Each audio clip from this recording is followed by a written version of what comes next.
Are you looking for a single board computer and not sure which one to get? Do you want to know which one's going to work best in your smart home? Well, stay tuned and I'm going to go over the differences. Welcome to another edition of Tech Bites with Ron Nutter, your home for all things relating to smart home technology.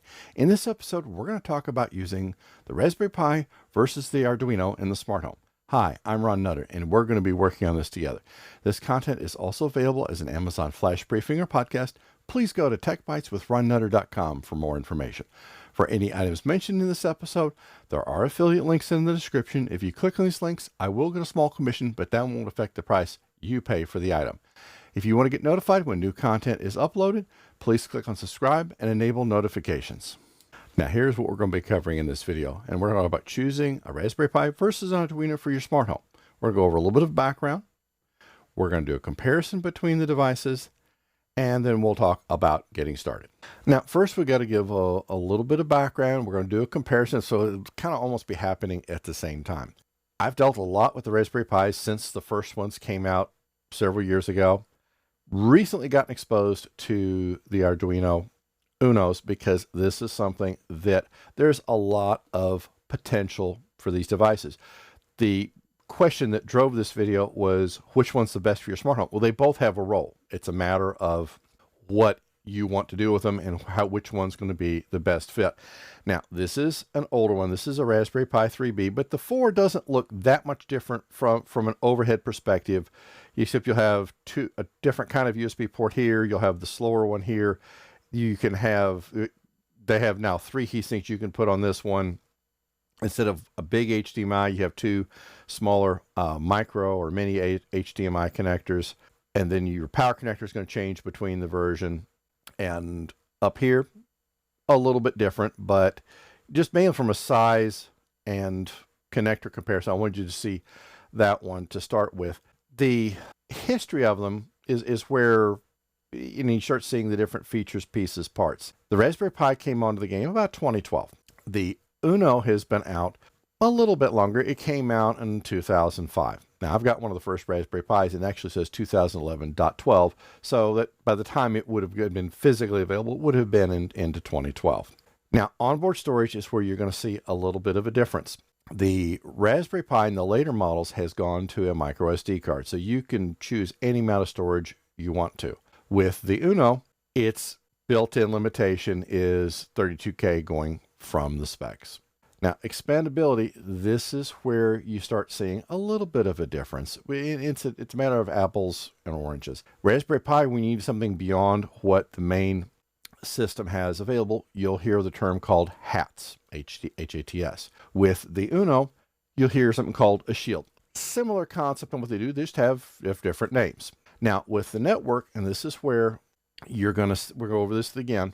This is with the Raspberry Pi 3 and 4, you've got a built-in RJ45. You have, especially with the 4s, and it's been a while since I've used a 3, but you've got 2.4 and 5 gigahertz, at least on the 4s. 3s, I think, had it. I don't remember for sure. And you've got 4 USB ports. You've got a whole series of GPIO pins, and your connectivity is going to be a little bit different on here depending on the model. With the Uno, you have the USB port where your programming is done, and then you have the power port if you're not going to be powering it via the USB port. You can do wireless or wired networking with the Uno. It just requires either a shield or a little bit of wiring through the pins with an external item. But that's a subject for another video. With the power, the Raspberry Pi is going to be fed through here. It's going to be at 5 volts. And with the Raspberry Pi 4, you're looking at having to go to 3 amps because depending on what you're pulling through here,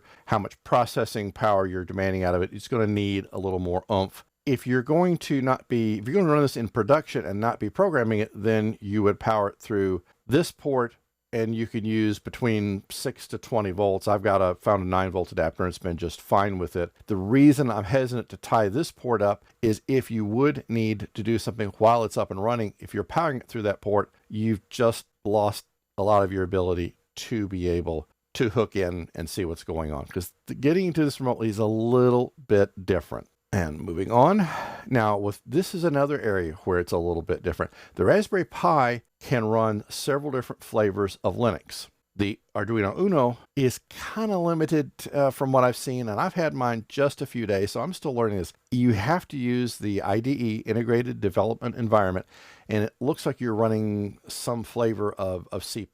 So there's a little bit of a difference there, but for its purposes, I think it shouldn't be a problem. In terms of the manufacturing, like I mentioned earlier, the Raspberry Pi is made by one company, Raspberry Pi Foundation. The Arduino Uno, so far I've counted 4 different companies that are making it available. They've got, either their version or they're producing a clone of it. And I don't have the problem with the term clone, as long as it's the same functionality is there. With the apps running, this is where you have a little bit of a difference. And part of on the Raspberry Pi, why you can run multiple apps at the same time is because Linux is running on it. So you can have it be a DHCP server. You can have it be a DNS server. You can have it running Pi-hole. You can have it do several things at once. Where with the Arduino Uno, you can do one thing with it. And that again goes back to how it's running in terms of it's not running Linux, it's running C++, which I'm not even going to begin to get into the nuances in that area. Classification, the Raspberry Pi is more what is a single board microcomputer because it can run Linux, it can do several things at once, where the Arduino Uno is more of a controller. Most of the uses I've seen for it so far are that it's good for talking to sensors and coordinating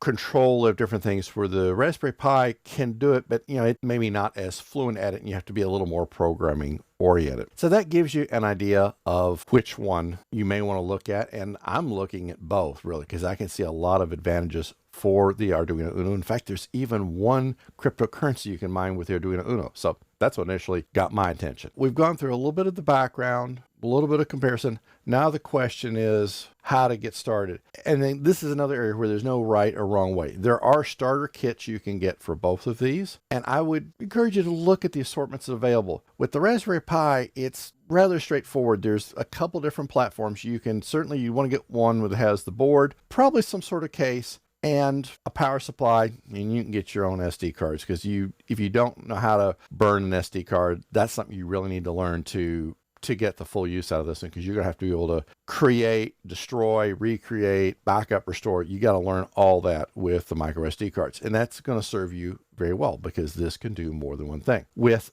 the Uno, you're going to be into over the USB connection here. It has some functionality. It's got the analog versus the digital connections up there, so you can do quite a bit with it. There's a wide variety of kits with the Uno because of all the different sensor capability. So, you can go straight to the top end. You end up something with several wide variety of sensors, the ultrasonic, infrared, you name it, it's got it. Maybe start off with a very basic kit until you see what you want to do. Certainly there's nothing wrong with going with the higher end kits. It's just a matter of what you feel most comfortable with. But especially if you're going to be looking at a system like this, I would get some sort of case. And I love the clear cases, have had for years, but at least this week you see everything that's going on in it. Case with the small screws and everything may be a challenge if you got larger fingers like I do, but this is certainly going to be something that will be good for you to have. And I can see both of these being used, if not the Raspberry Pi talking to the Uno, say, controlling some sensors, and the Raspberry Pi talks to it either over a network connection or over a connection from the USB here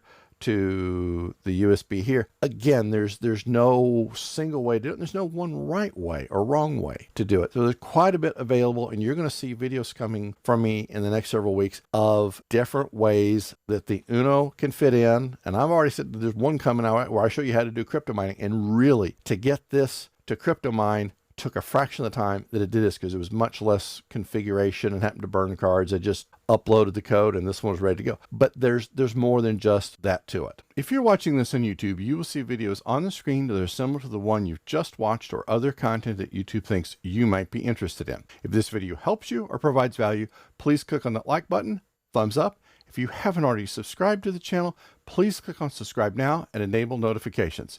We'll see you in the next episode. Thanks for watching.